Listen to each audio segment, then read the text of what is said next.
There we go. Normally my logo would just roll right off like a tire. So halfway through August,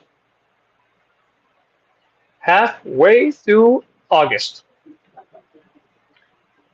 Welcome to Foscon Anywhere on the Rhode Island Broadcasting Network.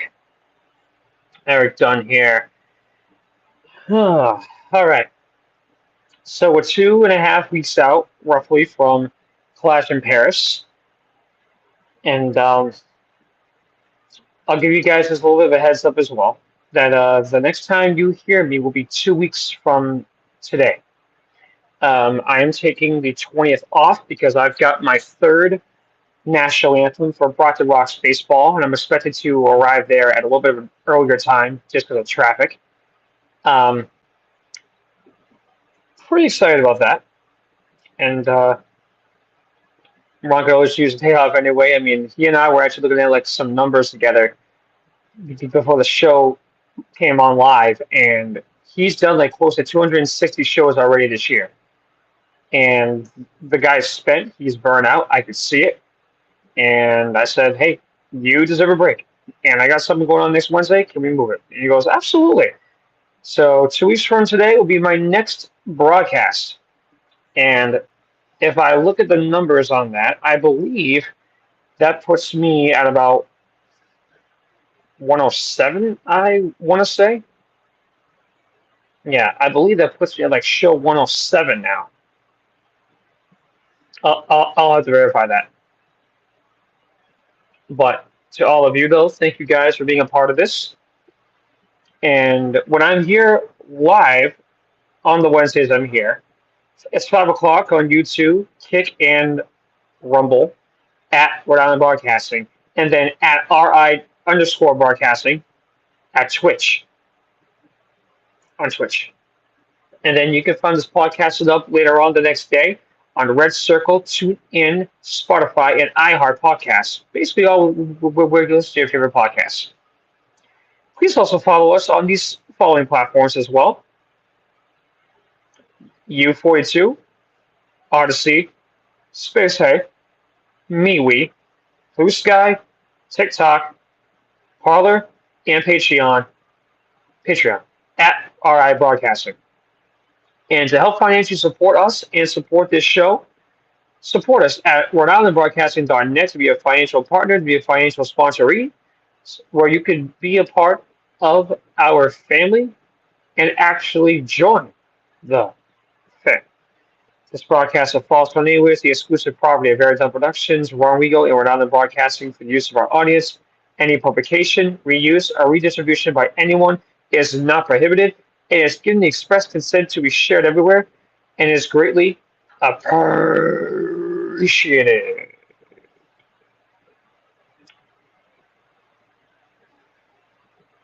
All right.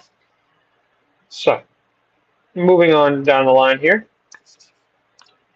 This is just going to be a very simple broadcast for you guys. SmackDown recap, Raw recap, and look at what we have for Clash in Paris. The show in 2 weeks is going to be a lot better because there's a lot more to be said during that time. There'll be a lot more to be done in this situation, and it should be very interesting seeing like how well this will go in that case. So with that being said, here is what I have for you right now. The SmackDown results. It looks like Cody is going to get McIntyre in his sights, and Cody's next challenger is going to be the Scottish Psychopath. So the SmackDown after SummerSlam concluded. John Cena opens the show and says to Brock Lesnar, if you want some, come get some. And this was a huge letdown regarding who's going to be facing at Clash in Paris. It's not Brock. I guarantee they're going to save him for a little bit closer to the end of his reign, onto his run, but it didn't make any sense to me. Cody Rhodes helped out John after Logan Paul and Drew McIntyre attacked them. The MFTs defeated the Motor City Machine Guns. Sami Zayn defeated Solo Sikoa in a non-title match. Not sure if that's going to be a title opportunity at some point, but we'll see. Um, Chelsea Green crashed Alexa Bliss's birthday. Yeah, her birthday was that weekend, so Chelsea Green had a little bit of a fun time there, had poking fun at it. Charlotte Flair then defeated her, tapping her out to the figure eight. And then in the main event, Cody and John defeated Logan and Paul by disqualification.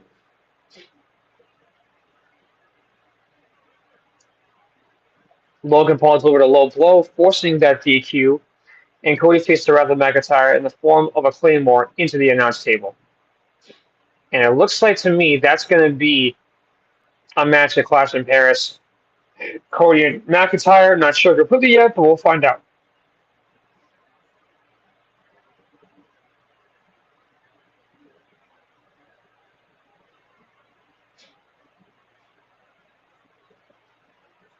And the match that transpired from that on SmackDown was John Cena versus Logan Paul, which is absolutely asininely stupid. That's not him and Brock or anybody else better than that schmuck. But, oh well. I'll give you guys the entire preview of that. Actually, you know what? The biggest preview I'll give you is actually right now. So on the SmackDown following a heartbreaking and shocking SummerSlam for Cena, the social media megastar came calling for one of the final matchups in the Cena Nation's career. A brawl between him, Cena, Drew McIntyre, Cody sparked a tag team match that ended with Paul getting disqualified by giving him a low blow. Cena is one of the most influential superstars in the history of the company, built a legacy on hustle, loyalty, and respect. He's unmatched with 17 world title reigns and his record-breaking number of record-breaking Make-A-Wish wishes that were granted. However, there's Paul, whose brash style and comfort and controversy made him a superstar that attracts non-stop attention. But for all the trash talking he offers, his abilities inside the square circle have backed it up. He has victories over AJ Styles, Rey Mysterio, Kevin Owens, The Miz, and more in his short career. But a victory over Cena would be the ultimate feather in his cap for the Maverick as he continues his ascent in WWE. I really do not want him to beat John. But there's no way, in my opinion, John should be losing anymore in the 4 matches he's got left before the year's over and he's done. Absolutely not. No way. And then on Raw, CM Punk and LA Knight found themselves on the same side after being challenged by Paul Heyman and The Vision. Dominic Mysterio, El Grande Americano defeated AJ and Dragon Lee. Sami Zayn defeated Russo by disqualification, and then Sheamus brawled with him again. Roxanne Perez defeated Io Sky. Becky Lynch defeated Maxine Dupree. That was easy. Punk and LA Knight defeated Breaker and Reed by disqualification.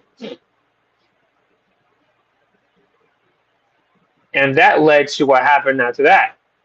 A fatal 4-way for the World Heavyweight Championship. Rollins will defend against Punk, Jey Uso, and LA Knight.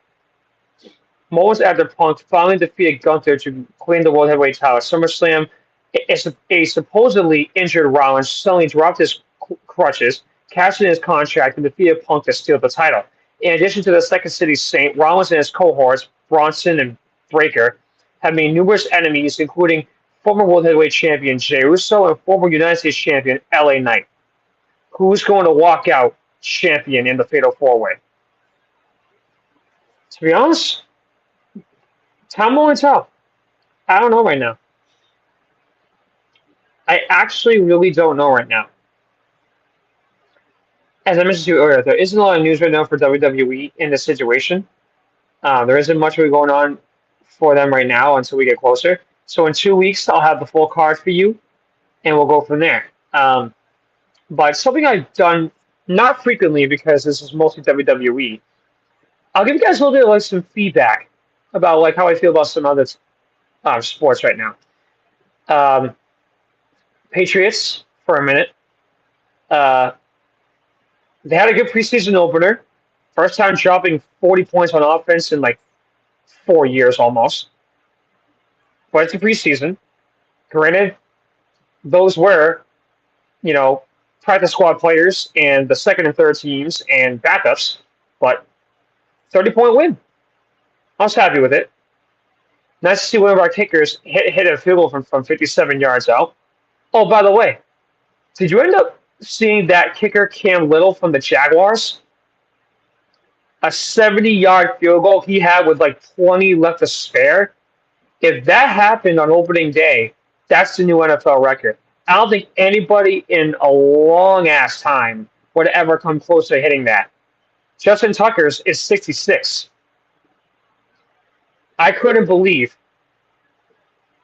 that they don't count that stuff. Even in preseason, I know it doesn't matter, but they should count that at least. Like something like that is like once in a lifetime. But I guarantee you, after seeing Cam Little hit that, don't be surprised if during one of the Jaguar games this season, that could happen again. Don't be surprised if you see that pop up on your social media feed for the NFL. Just keep that in mind. But Patriots, on the other hand, they're on to Minnesota for a tip with the Vikings at U.S. Bank Stadium. Should be a good matchup. And I think we're going to see a little more of the starters, get them loose, and we'll see, where it goes. Preseason is different from that sense because a lot of the starters don't really play at all. But, I guess you live by the sword, die by the sword. I guess a lot of things don't count because it's just preseason. But if that's the side of things to come, who knows? Who knows? I'm optimistic about the past, to be honest with you. And then the Red Sox. A little bit of a tough road trip. I mean, they won the opener in San Diego with the Padres. Then they lost the last two. But the second game that they played, the first loss, that shouldn't have happened. But they lost 5-4 and 10. A call got overturned where David Hamilton slid into second. Xander Bogaerts, the former Sox shortstop, used his body weight to push him off the bag. And by rule, that should have been fielder interference because he should not have been out. Because the rule says that because the rule states that a fielder cannot push the runner off of the bag if he's defending the bag. He rolled over and pushed his hand off the bag after his hand was already touching the base. If you listen to WEI, Will Fleming on the Sox Radio Network was losing his mind. And I'm driving home from work listening to this call, and I'm just like, holy bleep, man, he's going to go ballistic here. And because he overturned it, that created him to lose. But Roman Anthony, 21 years old, this kid, only in Worcester for like a year last year. How do you guys feel about him? He's been doing pretty damn good. And he got a contract, and I think he got an 8-year contract extension as well. But if this is the future, I'm happy that we have him right now. But 21 years old, he should not be doing anything that he should be doing right now at 21. Like, he's been amazing. Sox right now, hopefully they'll go 3-3. We'll win the finale in Houston tonight, and we'll go from there. They've got a couple of lollipops, too, with the Marlins and Orioles, so we'll see. But that's my feedback on them. Sox are still in the wild card. They're probably going to make the playoffs if they don't collapse. Hey, listen, if you're a Boston sports fan, there's optimism right now about Pats and Sox. Only time will tell as we hit September. But with that being said, for WWE, when they hit September, it's going to be interesting for them because they got Crown Jewel over in Perth, Australia. But let's see what happens.